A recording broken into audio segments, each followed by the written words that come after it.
Thank you very much. Well, I actually rearranged my presentation. I had a different one this morning when I walked in, but now I'm going to present a very different presentation, and we'll see what that turns out to be. Be in for a surprise. Okay, now that is my first slide. First of all, I'd like to mention my co-author, Lars Enhardt, that is. There are two groups involved with noise and the changes to that. And there is an Institute of Propulsion Technology and Engine Acoustics based in Berlin, and I'm responsible for the Institute of Aerodynamics and Flow Technology, the Technical Acoustics, based in Braunschweig. So I have a fairly simple structure for my presentation. We'll cover three elements. First of all, I'm going to say a few words about the sources of aircraft noise. We'll characterize them maybe a little more in detail than it was previously done, and then about the low noise technologies that we developed and that you can use, and then also some conclusions from that. Now, first of all, on the sources, you will have seen a similar picture several times today. I'll just try to be brief in covering the general aspects. Now, when talking about aircraft noise, obviously for the landing, for approach, it's very different from departure. For takeoff, it's engine noise, and for approach, it's the engine noise and the airframe noise. Airframe noise is anything that is not engine. And in particular during takeoff, so there is obviously the jet. The jet stream originally was the only factor to be influenced in the 60s, for instance. What adds to that, at least for the modern engines, we have the fan that was mentioned several times, which is what you can see when you look into the engine from the front, the blades that you see there. And then also you have a fan working to the front and to the rear. You have a compressor that also makes a contribution. And these sources also exist in approach in a bit reduced manner, but still they're still there. In addition, you have the effect of the combustion and the turbine. And in approach, you have additional factors that come into play, which doesn't make it easier. It's the actual high lift devices, that you see here. The flaps and slats that are moved here, for instance, in this slat, they're quite noisy. It depends on the design of the aircraft. However, for Boeing, it's very different as opposed to Airbus. And of course, you have the main landing gear, front landing gear, etc. And one element that might not have been covered too much and which might dilute things a little bit are the so-called insulation insulation-related sources, which is due to the fact that neither an engine can fly alone nor the airframe can fly alone. And if you bring those components together, you generate new sources of noise. I don't want to talk about the engines too much. I had a fancy slide about that, but it's been shown 3 times, and I don't have anything more valuable to add than the previous speakers. So I decided to leave it out, and that is why I'd like to just go to the smaller parasitic tones at the engines. When you're looking at an engine, you will at the nacelles see a de-icing system. And you use warm air in order to bring about the de-icing. And in several versions of such de-icing systems, you have so-called air outlets that are hollow. And my colleague, for instance, measured that and identified that as noise sources simply because of the functioning of the de-icing system. These are the red sources. So these are not generic sources of noise at the engine, but these are just additional noise sources that we call parasitic noise sources that don't have anything to do with the generic noise level generated by the aircraft. I'd also like to concentrate a little more on the aircraft, going away from the engine because we've heard so much about the engine already. And on the aircraft, the main influencing factors obviously are the main landing gears and the nose landing gear. And what you have on every aircraft are just small details that we call the parasitic sources. And I just summarized them here on this slide. The previous speakers mentioned some of that. When looking at a typical landing gear, you have these hollow pins, balls.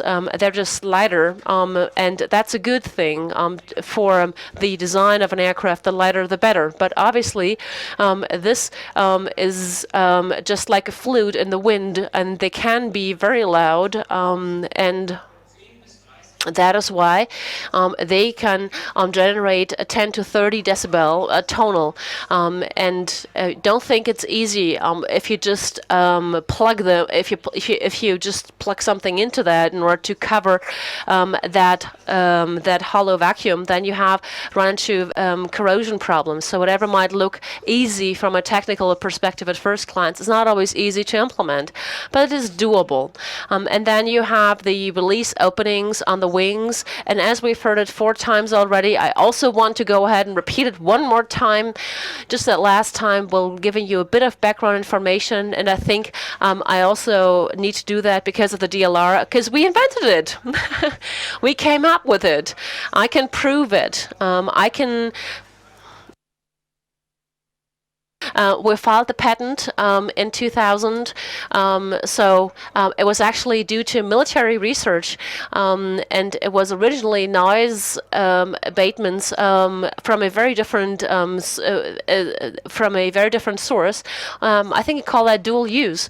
So there are other sources of noise that can be quite distinct that you might not see at first glance when you look at the wing overall. Just these brackets. That's a bracket for the slat, connecting the slat to the wing. So it's anything else other than an aerodynamic part. It is a functional part. It's a toothed part, and it stands out to the wind, a lot of vortexes and speeds. And according to the laws of aeroacoustics, which is what we call our area of specialization, you generate quite a lot of noise in flight with that. And that, of course, is scaled by the power of 5 to 8, but depending on the speed. If you just alter the speed a little bit, you can reduce noise most distinctly. And then also the side corner of a flap is also not an even surface. It's a very complicated design that is also hollow and therefore can produce a lot of noise in flight.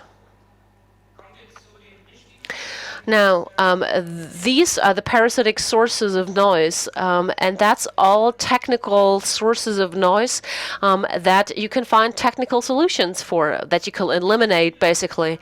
Now, the tricky thing is some of the main sources of noise, which is the landing gear. There's been a lot of research. I put down 15 years here on my slide. So we had major research institutions doing that, also together with Airbus. And other stakeholders. So in some cases, even more than 15 years. So it happened simultaneously in the United States because there were similar goals in the United States as opposed to the European Union. With findings, obviously, we know the main influencing factors on the landing gear, how they're scaled by a power of 6 to the speed. So if you when you reduce the speed a little bit, you'll see a major impact on the noise level produced.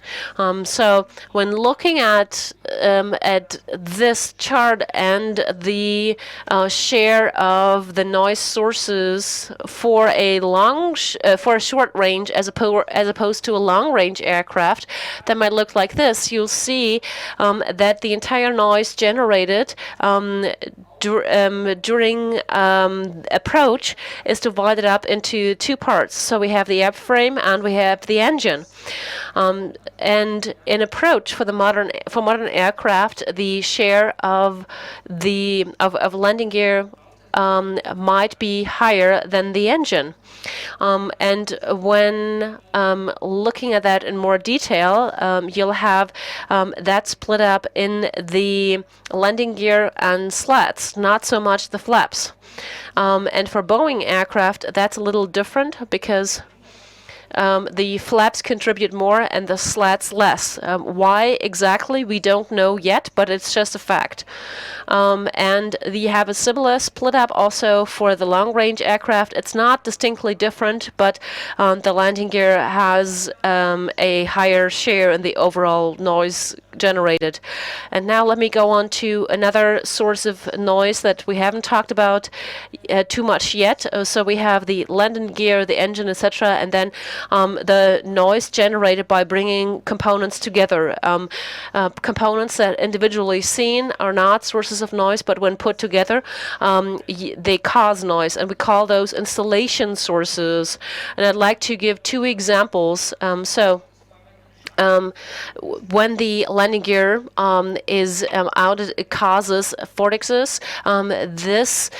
These are then moved to the back of the aircraft and then meets the open flap, causing additional noise. And it's not generated alone by the landing gear or the flap, but just those two. It's an aerodynamic interdependency, basically. Another issue also for the newer aircraft types, the ones that have larger engines, is the fact that the jet also meets the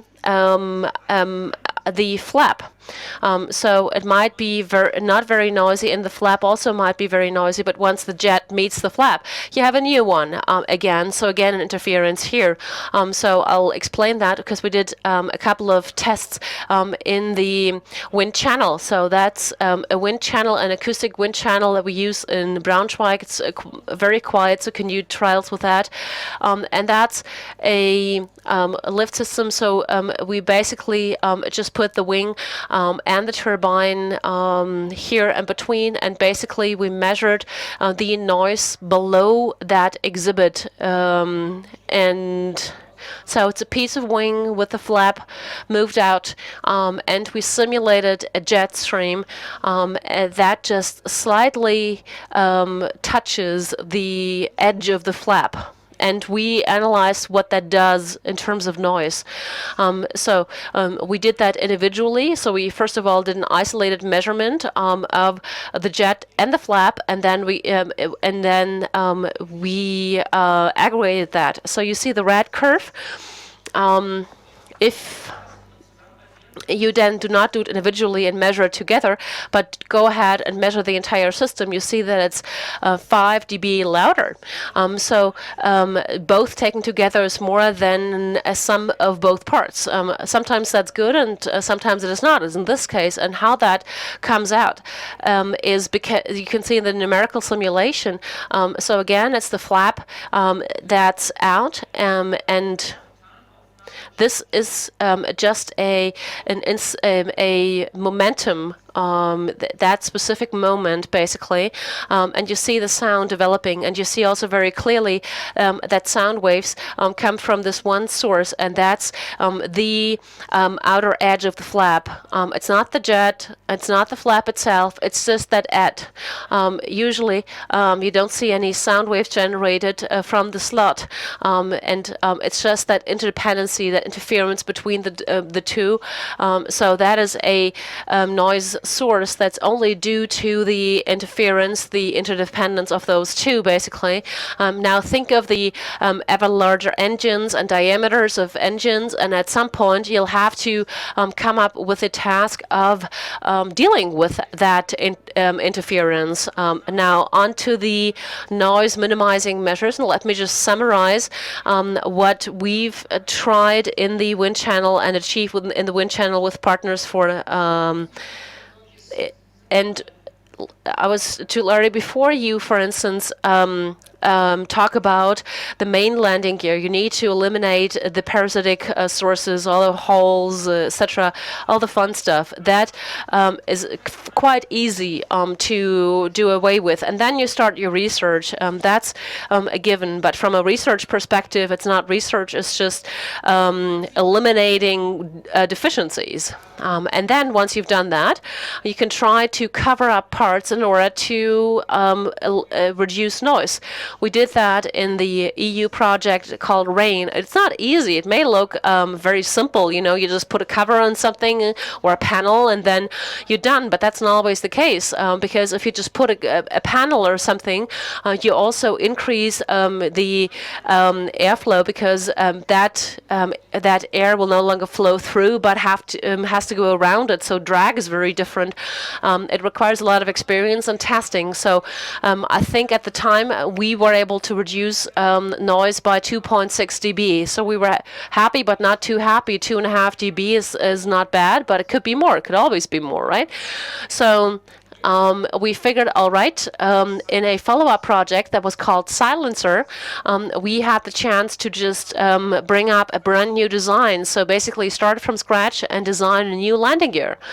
And this is what that looked like. So a major component in this is a ramped door that is positioned in front of the landing gear in order to cover up the complex components and basically then also stop the airflow to those components. And that's another 6.3 dB. So it's very difficult to change something about an existing landing gear as opposed to having the chance to design something new. And the same way, we also could take the main landing gear of the A340. We already had seen that picture in Mr. Werner's presentation. This at least brought a reduction of 8 dB, but again, between the left and the right-hand picture, that's 15 years of intensive research in wind channels. It's not something that happened overnight, so it's quite labor and time intensive. But these are flyable solutions, basically, so systems that you can also implement, and the manufacturers were involved in that. So now we got the landing gear quieter. Let's take one step further, and what I've already shown you. So let's suppose you can reduce noise emissions from the landing gear by 6.5 for the overall noise. That doesn't mean too much because you have other sources. It's just addition that comes to that overall level.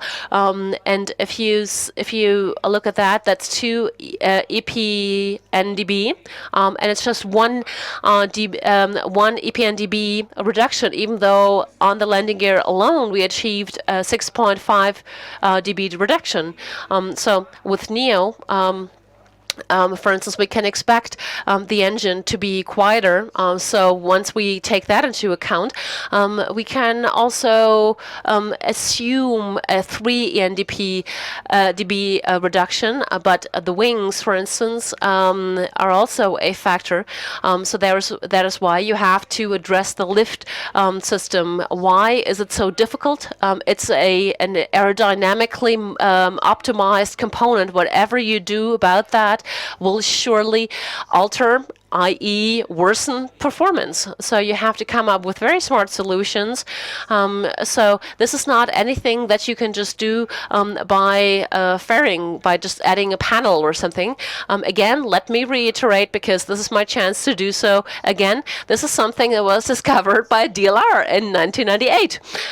So we discovered the fact that the slat is actually the main source of noise. When you look at those sources, often enough that was ignored.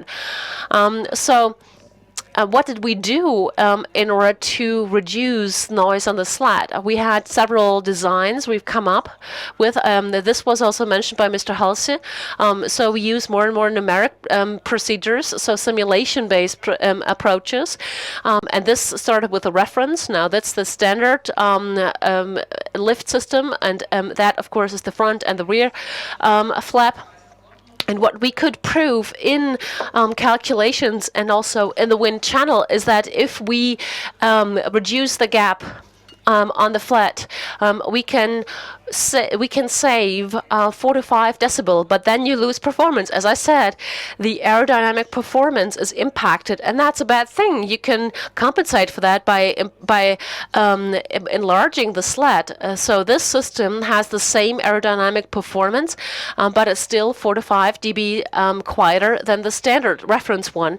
But some people might not like that too much because it's more difficult to manufacture. And then we came up with an adaptive sled, as we call it, and this is basically an adaptive deformation of the sled, and it can still save 3 to 5 dB. We did a large-scale test, so that's the bad, the red and the blue is the good. So that's the reference, and that's the adaptive one. So we tested that on in a large-scale test in the German-Dutch wind channel, and could test the impact on the noise level. Now, this is all design. This is low noise design, as we call it in the industry. But at some point, you won't get around certain limits, and then you can have add-on treatments. So add-on treatments for attachment parts, basically. So, for instance, the side edge, the outward side edge, could be attached brushes to. So you can buy that at a supermarket, basically, even at a discount supermarket. You don't need a fancy brush for that. So a lot of people don't like brushes on aircraft too much, and that is why, well, for those people, we have to come up with an alternative. You can also design things differently. And this is something that took us back to the basics of the aeroacoustic research. How can you replace that? By using other materials. Now, that's a wing with a brushed rear edge. So it's also an issue for some of the wind energy usages. And it's not very sexy, basically. So attaching brushes to the rear edge of a component, people don't like too much from a design perspective. Still, it's very effective.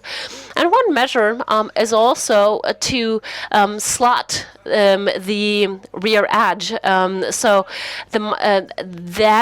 those micro slits are very effective. So you have to look into airflow effective materials, and that goes back to material research in order to come up with similar effects. We also tried in a different material in a still ongoing project called EU Open Air. So we tried to come up with a flap made of porous metal.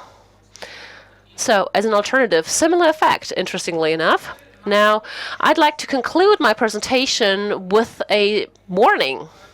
It's never wrong to do that.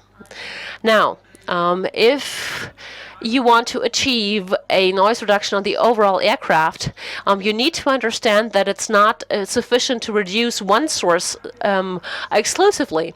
Now, let's say we have two main sources. That's not anything I've come up with or that I've made up during approach. The airframe and the engine produce similar noise levels. So let's just assume 80 decibels is what they produce. So if you add that, it's not 160. What you 80 plus 80 are 80 decibels. It seems very strange, but that's just a matter of fact, at least when you calculate in decibels. What does that mean? If you now come up with a Merkel solution, you can reduce the noise emission of the engine by 15 decibels. You are a genius. What can you achieve while not doing anything on the airframe? In the addition, you'll be at 80.1 decibel. So you reduced the overall noise emission by 2.9. So what I'm trying to say with that is you cannot just work on one or the other. If you want to make a major achievement on the overall aircraft, you need to address both sources. It's not sufficient just to try to be a genius and address one, because you won't succeed. Now, in conclusion, let me say the following. All sources on a modern aircraft, i.e. engine, airframe, and installation sources, are of equal importance. All of them need to be addressed in aircraft design. I did not say anything in addition to that, but this is something you could conclude from the previous presentations. A lot of progress has been made in engine research, and the good thing about engine people is they also implement it. I'm just going to leave it at that. You know, they did it while the others, you know, the engine people are usually very innovative. Anyways, I think we could demonstrate that noise-reducing measures for landing gears are possible in fully stable wind channels. So we've come that far, you know, and let me just leave it at that comment-wise. The highlight systems are the greatest challenge because you cannot change anything about them just like that. You have to, it becomes very complex when you address it. And then the parasitic sources, the small edges, holes, etc. Those are easily removable, and I think you should also go ahead and do it. That's what I'm trying to say. And in terms of the impact of low noise technology, this will only have an effect if you address all the sources of noise, because otherwise you'll only achieve a limited effect. Just a quick piece of information, the next generation of aircraft will also be dominated by the installation sources. Most likely, I got a picture from the internet of the A320, and as you can see, that's the difference to the Neo. Just look at the size of the engine and how close it is to the flap and the wing. So it's not getting smaller, you know, the closeness doesn't get smaller. So actually, anyway, what I'm trying to say is it's a challenge. It's a challenge to be far enough from the wing. And if you also increase the length of the landing gear, it's going to get louder because then you don't have the circulation effect of the wing that it benefits from. The closer you bring it to the wing, the quieter it is because the drag is just lower. If you make it longer, that's going to be increased. Also clear. Now, last point. What about new aircraft architectures? And I put a question mark after that. Why? Because at present I cannot imagine who would propose the development of such a thing. But you can imagine something like that, an engine that uses noise shielding effects, and in order just to make that a whole and comprehensive picture, going back to the open rotor. One thing about the open rotor, for instance, is to install it just above the wing.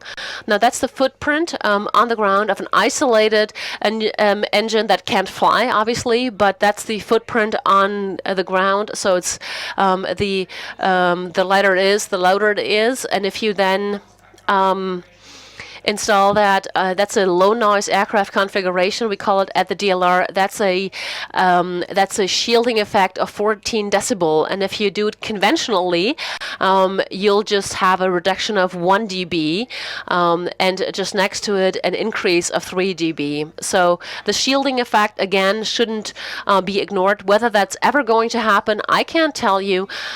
So this is something we can do at the DLR. We can assess and do research on concepts. That's what we can do. Thanks very much for your time.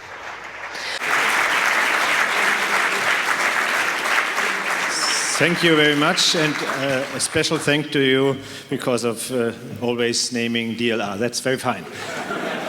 We have only a few seconds for some questions. Mr. Yuer.